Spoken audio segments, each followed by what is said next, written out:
Hello welcome in Hindi medium academy. तो देखो यार, आज इस वीडियो में हम जो आपके विज्ञान कक्षा 9 का अध्याय 9 है गुरुत्वाकर्षण, इसके कुछ इंपॉर्टेंट क्वेश्चन देखेंगे क्योंकि एग्जाम्स आने वाले हैं। तो इंपॉर्टेंट क्वेश्चंस की जो ये सीरीज़ है, ठीक है, इसको आगे बढ़ाना जरूरी है। तो शुरुआत करते हैं क्वेश्चन नंबर 1 से। तो देखो, जो पहला प्रश्न है इसमें बोला गया है गुरुत्वाकर्षण का सार्वत्रिक नियम बताइए। ये क्वेश्चन बहुत इंपॉर्टेंट है और कई बार पूछा गया है, तो इसको अच्छे से तैयार कर लेना, ठीक है। ये बहुत ही आसान है समझना। देखो, अगर मान लो दुनिया में कोई भी चीज़ है तो वो हर दूसरी चीज़ को अपनी ओर आकर्षित करती है, और किन्हीं भी दो चीज़ों के बीच में लगने वाला जो ये आकर्षण बल है, जिसे हम गुरुत्वाकर्षण बल कहते हैं, ये जो बल होता है ये इन दोनों के द्रव्यमानों के गुणनफल के समानुपाती होता है, और इनके बीच की जो दूरी है उसके वर्ग के व्युत्क्रमानुपाती होता है। कहने का क्या मतलब है, देखो मान लो कि ये जो वस्तु ए है इसका द्रव्यमान है कैपिटल एम, और जो वस्तु बी है इसका द्रव्यमान है स्मॉल एम किलोग्राम, ठीक। और इनके सेंटर्स के बीच की दूरी है डी मीटर। तो जो बल होगा वो इनके द्रव्यमानों के गुणनफल के समानुपाती होगा, और जो दूरी है उसके वर्ग के व्युत्क्रमानुपाती होगा। इसलिए जो वर्ग आया है दूरी का वो नीचे आया है डिवाइड में, ठीक है। जब समानुपातिक का निशान हटाते हैं तो यहाँ पे एक कांस्टेंट लगता है, इसे बोलते हैं जी, ठीक है। तो यानी जो एफ होता है वो बराबर होता है G M M divide by D square, जिसमें से एम किसी एक वस्तु का द्रव्यमान है कैपिटल एम, और स्मॉल एम दूसरी वस्तु का द्रव्यमान है, और डी इनके बीच की दूरी है, ठीक है। तो इसको अच्छे से लिखना कैसे वो भी मैंने यहाँ पे लिख दिया है कि विश्व का प्रत्येक पिंड प्रत्येक अन्य पिंड को एक बल से आकर्षित करता है। जो ये बल है ये दोनों पिंडों के द्रव्यमानों के गुणनफल के समानुपाती तथा उनके बीच की दूरी के वर्ग के व्युत्क्रमानुपाती होता है। और जो ये बल होता है ये दोनों पिंडों को मिलाने वाली रेखा की दिशा में ही लगता है, ठीक है। क्लियर हो गई बात? तो इसको अच्छे से तैयार कर लेना।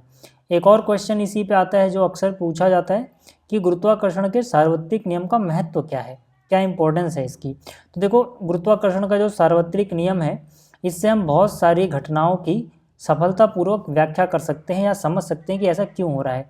जैसे हम पृथ्वी पर कैसे बंधे रहते हैं, तो इसका जवाब है गुरुत्वाकर्षण बल के कारण, ठीक है। या फिर आप कोई भी चीज़ छोड़ते हो नीचे आके धरती पे क्यों गिरती है, तो उसका भी कारण क्या हो जाएगा, गुरुत्वाकर्षण बल के कारण, ठीक है। पृथ्वी के चारों ओर चंद्रमा गति क्यों कर रहा है, उसका भी क्या कारण है, गुरुत्वाकर्षण का जो ये बल है इसी के कारण ऐसा हो रहा है, ठीक है। सूर्य के चारों ओर ग्रह जो घूम रहे हैं वो भी गुरुत्वाकर्षण बल के कारण ही घूम रहे हैं, ठीक है। चंद्रमा तथा सूर्य के कारण जो ज्वार भाटा पैदा होता है समुद्र में वो भी इसी गुरुत्वाकर्षण बल के कारण होता है, ठीक है। इसी तरह से और भी बहुत सी चीज़ें हैं, ठीक है, जिनकी व्याख्या हम गुरुत्वाकर्षण बल के लिए जो ये नियम है, ठीक है ना, इसकी मदद से कर सकते हैं। अब देखो, जो प्रश्न संख्या 3 है इसमें क्या बोला गया, इसमें बोला गया पृथ्वी तथा उसकी सतह पर रखी किसी वस्तु के बीच में लगने वाले गुरुत्वाकर्षण बल का परिणाम ज्ञात करने का सूत्र लिखिए, ठीक है। तो आपको याद रखना है पृथ्वी और उसकी सतह पर रखी किसी वस्तु के बीच में जो गुरुत्वाकर्षण बल लगेगा वो बराबर होगा जी गुणा में एम गुणा M divide by R square. जहाँ पर देखो जो ये कैपिटल एम है ये पृथ्वी का द्रव्यमान है, और जो ये स्मॉल एम है ये पृथ्वी पर रखी वस्तु का द्रव्यमान है, ठीक है। जो कैपिटल जी है ये गुरुत्वाकर्षण स्थिरांक है, और जो आर है ये पृथ्वी का अर्धव्यास यानी कि त्रिज्या है, ठीक है। अब आप कहोगे कि भाई जो दोनों द्रव्यमान है पृथ्वी का और वस्तु का, इनके बीच की जो दूरी है उसका वर्ग नीचे आता है, और आपने यहाँ पर क्या लिख दिया, पृथ्वी का त्रिज्या। देखो यार, पृथ्वी ये रही, इसके ऊपर मान लो यहाँ पर कोई वस्तु रखी हुई है, ठीक है। तो पृथ्वी की त्रिज्या के मुकाबले जो इस वस्तु का सेंटर से रेडियस होगा वो बहुत छोटा होगा, तो वो नगण्य मान के हम पृथ्वी की त्रिज्या को ही, ठीक है, पृथ्वी और इसके बीच की दूरी मान लेते हैं, ठीक है। ये बात याद रखना, ठीक। तो ये बात क्लियर हो गई। चलिए आगे चलते हैं। चौथा जो प्रश्न है इसमें बोला गया यदि दो वस्तुओं के बीच की दूरी को आधा कर दिया जाए तो उनके बीच गुरुत्वाकर्षण बल किस प्रकार बदलेगा। तो आपको याद रखना है कि अगर दूरी को आधा करोगे तो जो उनके बीच में लगने वाला बल है वो 4 गुना हो जाएगा। इसको आप ऐसे समझो, देखो जो बल होता है, अभी मैंने आपको क्या दिखाया है कि इनके बीच की जो दूरी है उसके वर्ग के व्युत्क्रमानुपाती होता है, डिवाइड में है ना। तो यानी कि जो दूरी का साथ जो भी इन्होंने किया, जैसे आधा किया तो पहले इसका वर्ग निकाल लो, आधा मतलब 1/2, इसका वर्ग करोगे कितना हो जाएगा, इसका वर्ग करोगे हो जाएगा 1/4, ठीक है। ये तो दूरी का वर्ग हुआ, लेकिन दूरी के वर्ग का व्युत्क्रमानुपात निकालना है। तो व्युत्क्रमानुपात मतलब जैसे यहाँ पे 1/4 का उल्टा कर दो, 4/1 यानी कि 4, तो इसीलिए जो बल है वो 4 गुना हो जाएगा, ठीक है। और देखो इसके अलावा अगर आपको विज्ञान कक्षा 9 में कहीं भी कोई दिक्कत आ रही है तो आप डाउनलोड कर सकते हैं एक स्टडी ऐप। यहाँ पे आपको प्रगति बैच मिल जाएगा जो कि कक्षा 9 विज्ञान के लिए ही बनाया गया है, जो NCERT बेस्ड है। NCERT में जितने भी चैप्टर्स हैं, जितने भी टॉपिक्स हैं, सब बहुत अच्छे से यहाँ पे समझाए गए हैं। तो आप इस बैच को ज्वाइन कर सकते हो इन जस्ट 499 रुपीज़ में। ठीक है, चलिए शुरुआत करते हैं यहाँ पर अगले क्वेश्चन की। अगला जो क्वेश्चन है इसमें बोला गया है मुक्त पतन से आप क्या समझते हैं। मुक्त पतन का मतलब है कि जब भी कोई वस्तु पृथ्वी की तरफ गिरे और गिरने के लिए जो जिम्मेदार बल है वो सिर्फ और सिर्फ गुरुत्वाकर्षण बल होना चाहिए। यानी कि सिर्फ गुरुत्वाकर्षण बल के कारण अगर कोई चीज़ गिर रही है तो उसको बोलेंगे कि वो मुक्त पतन में है। तो आपको याद रखना है, जब कोई वस्तु सिर्फ गुरुत्वाकर्षण बल के कारण गिरती है तो उसे मुक्त पतन कहते हैं। मुक्त पतन में वस्तु पर लगने वाला एकमात्र बल गुरुत्वाकर्षण बल होता है और मुक्त पतन में वस्तु का वेग निरंतर बढ़ता रहता है और वह सीधी रेखा में गिरती है। ठीक है, और यहाँ पे जो गुरुत्वीय त्वरण होता है वो क्या होता है, स्मॉल g 9.8 मीटर पर सेकंड स्क्वायर। पृथ्वी की बात कर रहा हूँ अगर मैं तो। ठीक है, चलिए आगे बात करते हैं। अगला है गुरुत्वीय त्वरण से आप क्या समझते हैं। तो गुरुत्वीय त्वरण का मतलब होता है पृथ्वी के गुरुत्वाकर्षण बल के कारण किसी वस्तु पर उत्पन्न त्वरण। ठीक है, इसे स्मॉल g से दर्शाया जाता है और पृथ्वी की सतह पर इसका जो मान होता है वो लगभग 9.8 मीटर पर सेकंड स्क्वायर होता है। ठीक, अगला जो प्रश्न है यानी प्रश्न संख्या 7, इसमें पूछा गया है किसी वस्तु के द्रव्यमान तथा भार में क्या अंतर है। तो आपको याद रखना है कि किसी वस्तु के द्रव्यमान और भार में यह अंतर है कि द्रव्यमान किसी वस्तु में मौजूद पदार्थ की मात्रा को बताता है। मतलब कि अगर वो लोहे से बना है तो उसमें कितना किलोग्राम लोहा है। ठीक है, अगर वो मान लो चांदी से है तो उसमें कितनी चांदी है। मतलब पदार्थ की मात्रा कितनी है वो उसका द्रव्यमान है, और द्रव्यमान के जो ऐसा यूनिट होती है वो किलोग्राम होती है। जबकि जो भार होता है वो किसी वस्तु पर लगने वाला गुरुत्वाकर्षण बल होता है। मतलब वस्तु आपको कितनी भारी लग रही है डिपेंड करता है कि आप किस ग्रह पे खड़े हैं। जैसे अगर आप पृथ्वी पे हैं तो मतलब पृथ्वी का गुरुत्वाकर्षण बल उस वस्तु को कितनी तेजी से या कितने बल से अपनी तरफ खींच रहा है, वही उसका भार होगा। तो द्रव्यमान और भार में अंतर होता है। ठीक है, द्रव्यमान स्थिर रहता है जबकि भार बदल सकता है, क्योंकि अलग अलग जगह पे जो गुरुत्वीय त्वरण होता है वो अलग अलग होता है, इसलिए भार बदल सकता है, लेकिन द्रव्यमान स्थिर रहता है। ठीक है, द्रव्यमान किसी वस्तु का आंतरिक गुण होता है जबकि भार गुरुत्वाकर्षण क्षेत्र पर निर्भर करता है। जिस हिसाब से गुरुत्वाकर्षण क्षेत्र होगा वहाँ पे उसी हिसाब से उसका भार। ठीक है, द्रव्यमान को किलोग्राम में मापा जा सकता है या मापा जाता है, जबकि भार को न्यूटन में नापा जाता है, क्योंकि भार एक तरह का बल होता है और बल को न्यूटन में नापते हैं। ठीक है, द्रव्यमान एक अदिश राशि है, जबकि जो भार जो कि बल है, बल जो होता है सदिश राशि होती है, यानी भार भी एक सदिश राशि है। द्रव्यमान किसी भी वस्तु में क्या रहता है, स्थिर रहता है, जो कि मैंने पहले बताया, जबकि भार अलग अलग जगहों पर अलग अलग हो सकता है। ठीक, अगला जो क्वेश्चन है क्वेश्चन नंबर 8, इसमें बोला गया किसी वस्तु का चंद्रमा पर भार पृथ्वी पर इसके भार का 1/6 गुना क्यों होता है। तो आपको याद रखना है कि चंद्रमा पर किसी वस्तु का भार पृथ्वी पर इसके भार का 1/6 गुना इसलिए होता है क्योंकि चंद्रमा का गुरुत्वीय त्वरण जो है वो पृथ्वी के गुरुत्वीय त्वरण का 1/6 होता है। कई लोग द्रव्यमान 1/6 लिख देते हैं, वो गलत है। ठीक है ना, आपको याद रखना है कि जो चंद्रमा का गुरुत्वीय त्वरण है वो पृथ्वी के त्वरण का 1/6 है। ठीक है, यानी कि जैसे मान लो ये गुरुत्वीय त्वरण है पृथ्वी का, E फॉर अर्थ यानी पृथ्वी। ठीक है, तो ये 6 गुना होगा, या फिर यूँ कह लो इसका छठा हिस्सा जो होगा वो बराबर होगा गुरुत्वीय त्वरण जो मून का यानी चंद्रमा का होगा। यानी कि चंद्रमा का गुरुत्वीय त्वरण पृथ्वी के गुरुत्वीय त्वरण का 1/6 भाग होता है, छठा हिस्सा होता है। ये नीचे 6 लिखा है मैंने। ठीक है, और आपको पता ही है कि जो वेट होता है यानी कि जो भार होता है वो m/g होता है।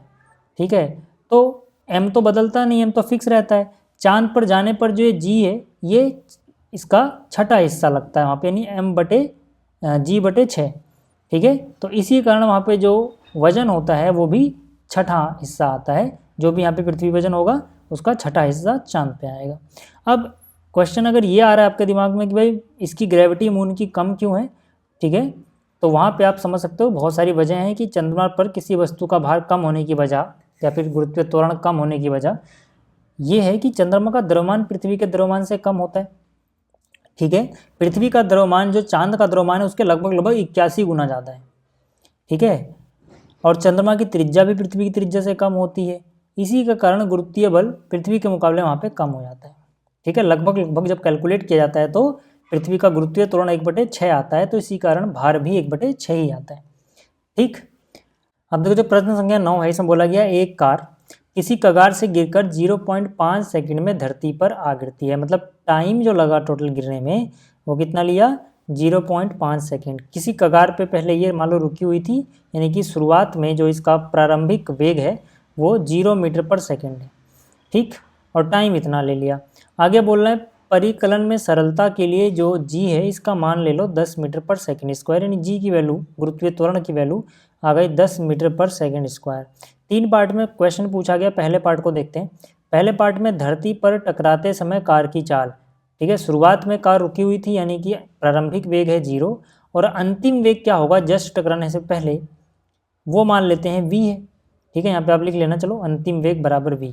तो v निकालना है, तो v का फॉर्मूला आपने पढ़ा था पिछले चैप्टर में भी कि v बराबर होता है u प्लस में at, आपने यहाँ पे a पढ़ा था, यानी कि वो त्वरण था। लेकिन यहाँ पे कौन सा त्वरण काम कर रहा है, जो ग्रेविटी के कारण लग रहा है, यानी गुरुत्वीय त्वरण लग रहा है, तो बस a की जगह g लिख दो बस, ठीक है। तो यहाँ पर v equal to u plus g t आ गया।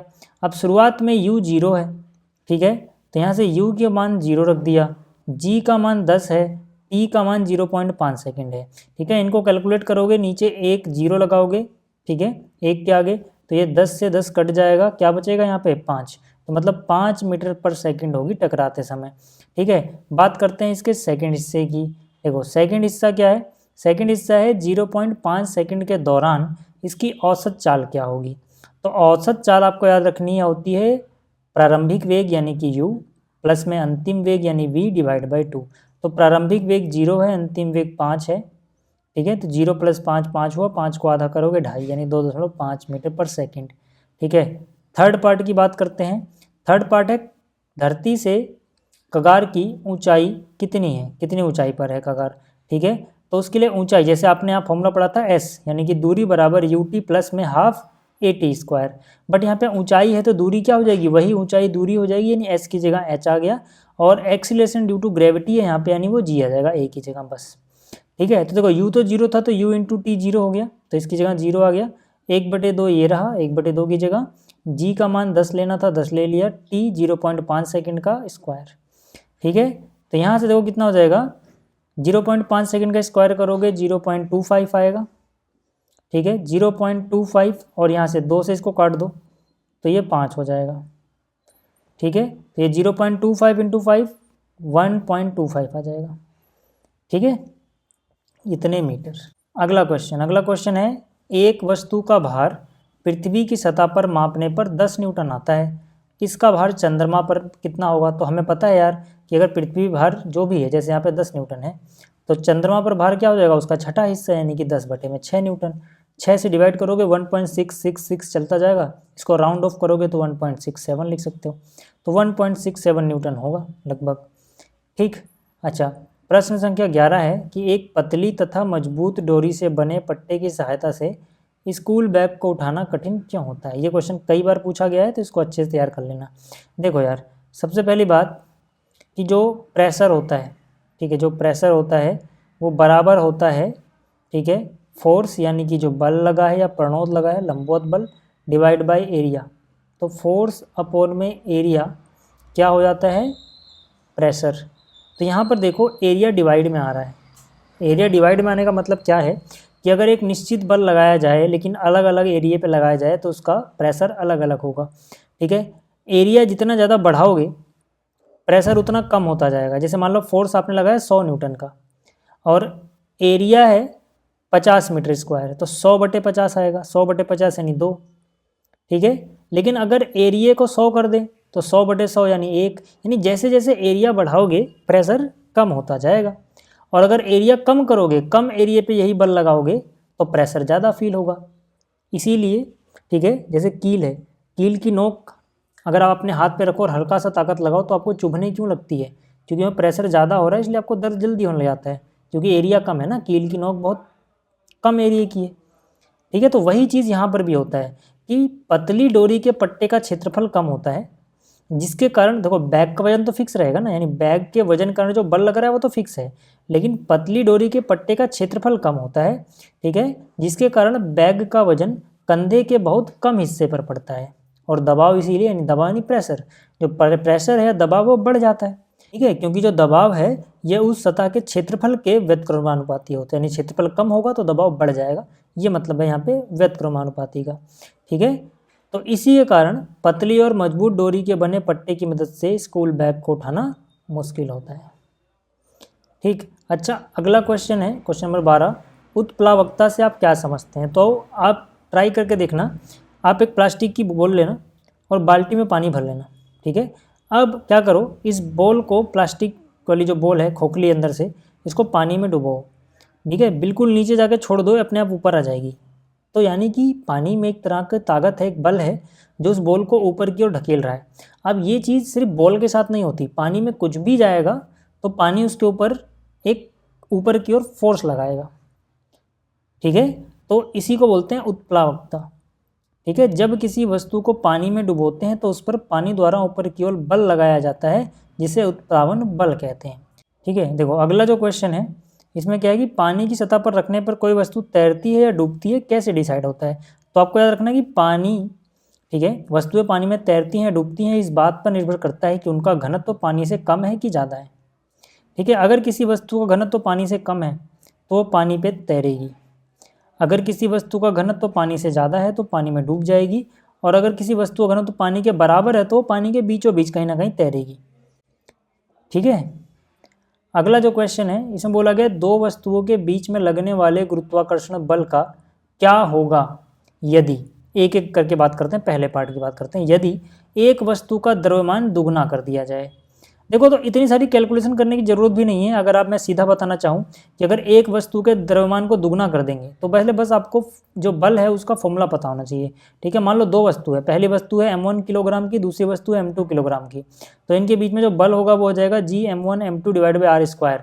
यहाँ पे छेड़खानी देखो, पहला है इसमें छेड़खानी सिर्फ द्रव्यमान से की गई है किसी एक वस्तु के, तो किसी एक वस्तु के द्रव्यमान को अगर आप डबल करोगे, m की जगह 2m1 लिख दोगे तो जाहिर सी बात है टोटल बल का डबल हो जाएगा। ये तो ऐसे ही बता सकते हो कि बल दुगना हो जाएगा, लेकिन अगर आपको करके ही दिखाना है तो आप कैसे करोगे, शुरुआत में बल मान लो इतना था, क्योंकि वस्तु का द्रव्यमान एक का इतना है, एक का इतना है, दूरी मान लो r है, तो बल इतना हो गया। ये फॉर्मूला आपको याद रखना पड़ेगा भाई। लेकिन अगर मान लो किसी एक को, मान लो m1 को दुगना कर दिया जाए, तब जो बल आएगा वो F1 की जगह क्या लिखोगे, F2 लिखोगे। अब देखो यहाँ पे G सेम रहा, G सेम रहा, दूसरा द्रव्यमान m2 सेम है, m2 सेम है, उनके बीच की दूरी सेम है, उनके बीच की दूरी सेम है, तो उसका वर्ग भी सेम होगा। बस क्या किया है कि जो एक द्रव्यमान m1 था उसकी जगह 2m1 लिख दिया। अब जैसे ही इतना किया, ये जो 2 है ना इसको बाहर निकालो, बाकी सब जो बचा यहाँ पर वो लिख दो, तो आप देखोगे कि ये सारी चीज़ें जो बची हैं ये तो यही चीज़ है ना, और ये चीज़ कितनी है, F1 है, तो इसकी जगह क्या लिख सकते हैं, इसकी जगह F1 लिख सकते हैं, तो 2F1 आ गया। मतलब जो नया वाला बल है वो पहले वाले बल का डबल है। तो इस तरह से आप लिख के प्रूव कर सकते हो। हालांकि अगर एक नंबर में सवाल आता है तो आप डायरेक्टली सीधा भी बोल सकते हो डबल हो जाएगा, अतः बल क्या हो जाएगा, दुगना हो जाएगा। अच्छा, इसका दूसरा हिस्सा देखो, दूसरा हिस्सा क्या है, दूसरा हिस्सा है कि अगर वस्तुओं के बीच की दूरी दुगनी अथवा 3 गुनी कर दी जाए तब बल में क्या फ़र्क पड़ेगा। तो देखो अब मान लो जो दूरी थी नई वाली, ठीक है, वो बदल गई है, अब वो क्या है, पहले वाली की डबल है 2r, तो मतलब पहला वाला ही फॉर्मूला लिखोगे, F2 लिख दोगे बस, जिसमें m1 सेम है m2 सेम, बस r का स्क्वायर जो था उसकी जगह r की जगह क्या लिख दोगे, 2r का स्क्वायर। तो जैसे ही आपने इतना किया तो 2 का स्क्वायर कितना हो गया सर, 4, और r का स्क्वायर r स्क्वायर, बाकी सब सेम है। अब आप देखोगे तो इतनी चीज़ जो है ये तो f है ना, देखो ये चीज़, इसको याद रखना, f का मान याद रखना, Gm1 m2 divide by R square, ये F1 है, तो मतलब इतनी चीज़ F1 है, और नीचे आ गया 4, तो मतलब F1 बटे में 4 आ गया। बटे में 4 होने का मतलब क्या है कि बल 1/4 हो जाएगा, चौथा हिस्सा हो जाएगा। इसी तरह से अगर को तिगुना कर दोगे, क्योंकि यहाँ पे बोला था दुगनी अथवा 3 गुनी, चलो दुगनी पे तो पता लग गया, अगर आप दूरी तिगुनी कर दोगे तो बस r की जगह 3r लिख देना, तो 3 का स्क्वायर 9, r का स्क्वायर r स्क्वायर, ये सारी चीज़ देखो फिर से f ही है, f डिवाइड बाई 9, यानी कि 1/9 गुना हो जाएगा बल। ठीक है, अच्छा तीसरा क्या है, तीसरा पार्ट है कि दोनों वस्तुओं के द्रव्यमान अगर दुगने कर दिए जाए तो भैया 2 दूनी 4 गुना हो जाएगा, ऐसे भी बता सकते हो। ठीक है, या फिर अगर आपको करके दिखाना है तो अगर दोनों को दुगने करेंगे तो m1 की जगह भी 2m1 लिखो, m2 की जगह भी 2m2 लिखो, 2 गुणा में तो 4 हो गया, 4 बाहर निकालो, बाकी सब देखो ये f बचेगा, F1 मतलब, तो F2 इज 4F1, यानी कि बल 4 गुना हो जाएगा। ठीक है। तो उम्मीद करता हूँ आपको ये चीज़ें समझ में आ गई होंगी। फिर से बोल रहा हूँ, अगर आप प्रगति बैच ज्वाइन करना चाहते हैं एनसीईआरटी के सभी चैप्टरों को बहुत अच्छे से पढ़ने के लिए, तो आप डाउनलोड कर सकते हैं एक स्टडी ऐप। ये बैच आपको सिर्फ और सिर्फ 499 में मिल जाएगा। तो मिलते हैं अगली वीडियो में। इस वीडियो को देखने के लिए धन्यवाद।